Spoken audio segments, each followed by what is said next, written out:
Hello. Today we're going to look at chapter 26 of the Tao Te Ching. And I'm going to do this a little differently. What I want to do is look at two other people's translation first, and then we'll go and look at the Regina Akers translation. So I will share my screen. The first one that we are going to look at is John R. Mabry. And this translation is from 1994, and it's a fairly common style of translation. So this is what John Mabry wrote. Heaviness is the root of lightness. Stillness is the master of restlessness. Therefore, the sage walks all day and never parts from the baggage wagon. Although there are many beautiful palaces to behold, he is beyond such things and is at peace. Why should the ruler of 10,000 chariots act with such frivolity in this world? To act lightly is to lose one's root. To be restless is to lose one's self-control. So this is one common way that this particular chapter is translated, and maybe the meaning jumps out immediately at you, but maybe it doesn't. I want to look at another one. This one is from Isabella Mears, 1916, so it's a little older. Gravity is the root of lightness. Quiescence is the master of motion. That is why a king's son, though he may travel all day long, does not cease to be quiet and grave. Though he may achieve glory, he abides in restfulness. He affirms his detachment. How sad it would be if the Lord of 1,000 chariots should conduct himself lightly in the kingdom. If his conduct is light, he will fail as a minister. If he is hasty in action, he will fail as a ruler. So this particular translation is closer to the way that I translated it, which is one reason why I wanted to show it. And this first translation is closer to the more common type of translation. Heaviness is the root of lightness is the most common first line you're going to find. And you'll notice she changed that to gravity. We'll look at mine in just a moment. This one says, stillness is the master of restlessness, which means stillness trumps restlessness. And she basically said that quiet is the master of motion, meaning quiet trumps motion. But then this next line is very, very common. Therefore, the sage walks all day and never parts from his baggage wagon. Or some people might say cart of implements or something like that. And that just isn't what I found in the Chinese characters. When I looked at my translation, I found the sage throughout the day. Though he may travel all day long, he does not cease to be quiet and grave, which means he sticks with the gravity and the quiet throughout the day, no matter what is going on. This is what I found in the translation. He abides in restfulness. He affirms his detachment. I thought it was interesting that she saw what I saw in the characters, even though what we're looking at above is what most people find in the characters. When we get to the 1,000 chariots or the 10,000 chariots, we're back to seeing kind of the same thing in the characters again. Why should the ruler of 10,000 chariots act with such frivolity in this world? How sad it would be if the Lord of 1,000 chariots should conduct himself lightly in the kingdom.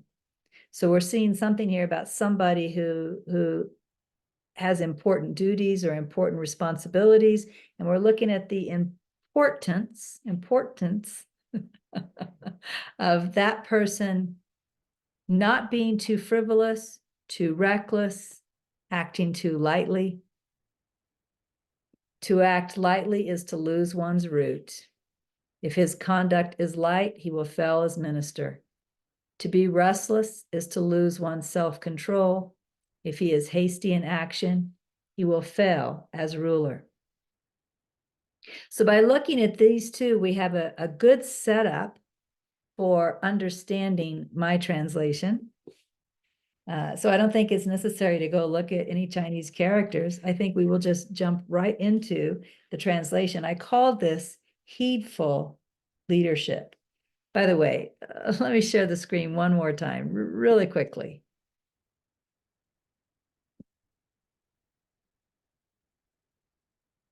Let's just jump into the dictionary. Since I called this Heedful Leadership, let's look at the definition of heedful. Heedful is aware of and attentive to, right? So you're aware of whatever is occurring and you give it proper attention, whatever that proper attention is. So this is heedful leadership. Careful attention is better than rash decision-making. This is how you'll stay grounded. That's that root that the Chinese characters point to, which we saw in previous translations. Careful attention is better than rash decision-making. This is how you'll stay grounded or rooted. Remaining calm is better than being impatient. This is how you'll find your way. Leaders devoted to the way are mindful and attentive throughout the day. Although they are honored and successful, they remain perfectly detached, like a swallow watching from above. How can people who are responsible for important matters act heedlessly without being aware, without giving due attention to? If you are careless, you will lose your foundation or your root.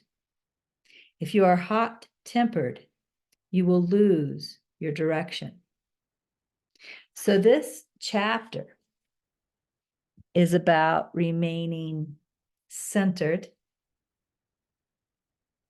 paying attention to intuition, and yet also being aware of the world that you move about in. I would say this is a chapter about balance. We are not so caught up in paying attention to the unaffected self, the self that allows all things, that we ignore the world. We pay attention to whatever our little part of the world is, what our responsibilities are. We pay attention to that from our unaffected awareness.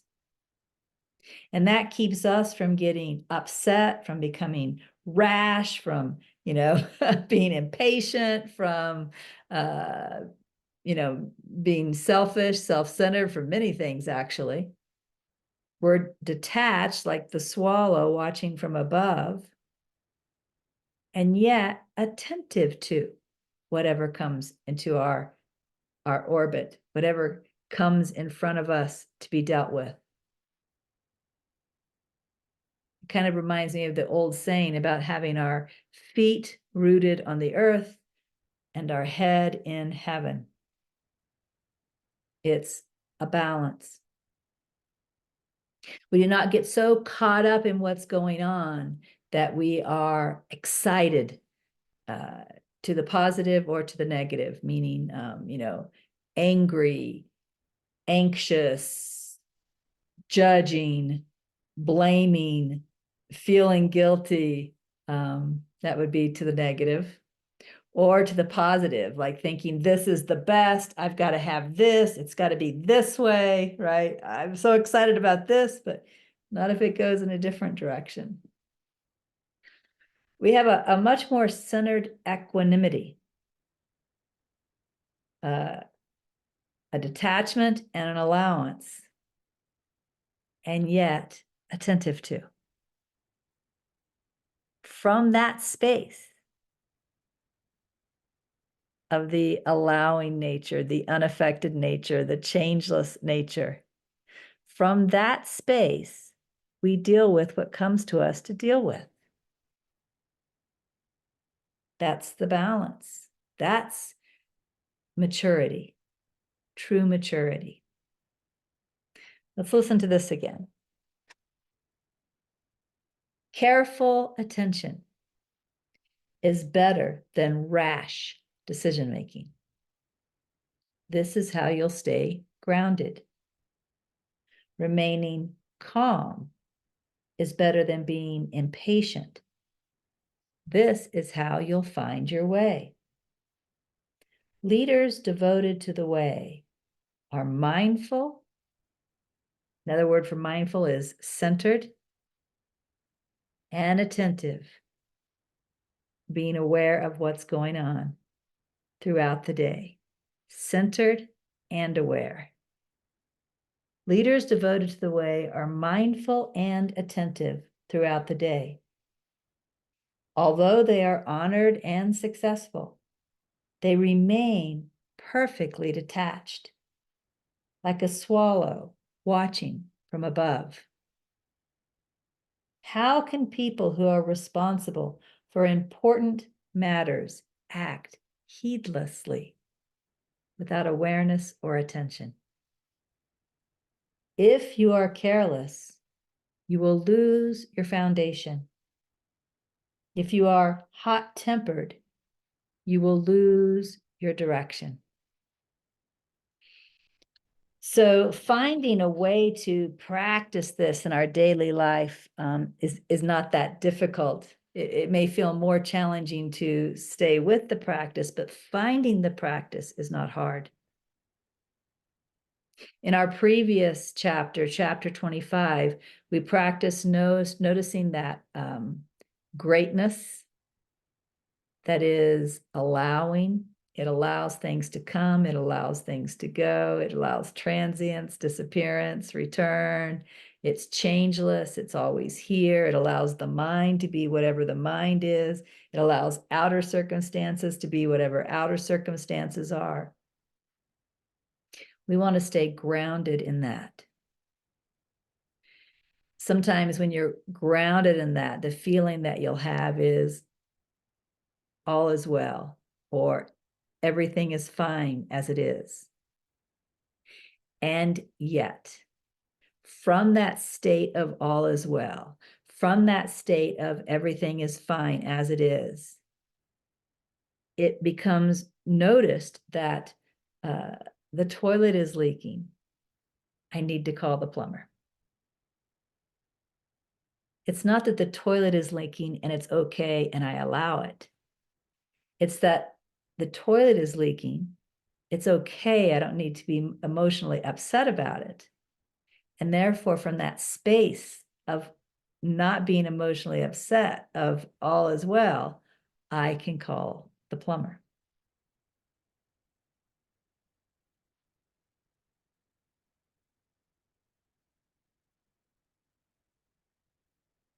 What we don't want to do is make the mistake of judging ourselves if we don't stay centered. If the toilet leaks and I get upset, if my first reaction is, oh, geez, one more thing, right? If that's my first reaction.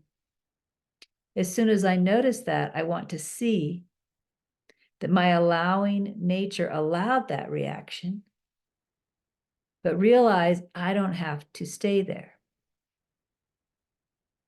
That I will be able to be with things. The word that's used in the chapter is better, from the more centered and peaceful way of being. And so instead of judging myself when I do not remain grounded, when I notice I don't, I just want to shift back into being grounded as soon as I can. Realize that I can call the plumber without saying, oh my God, not another thing. Like that part that's not necessary. It's not necessary to calling the plumber, and it's not necessary to getting the toilet fixed. It's something I'm adding to the situation that I do not need to add to the situation. And so I take a deep breath. I realize it's okay. Toilets break. My greatness allows the coming and going of toilets that work and toilets that don't work. It's okay. It is as it is. Let me call the plumber. So this is the practice for this video, is to attempt to stay in that grounded, quiet, aware, allowing, unaffected self, and still manage what comes to you to manage. Right? Okay, I think that's it for this chapter. Read it again yourself, contemplate it, and I'll see you when I come back for chapter 27. Bye.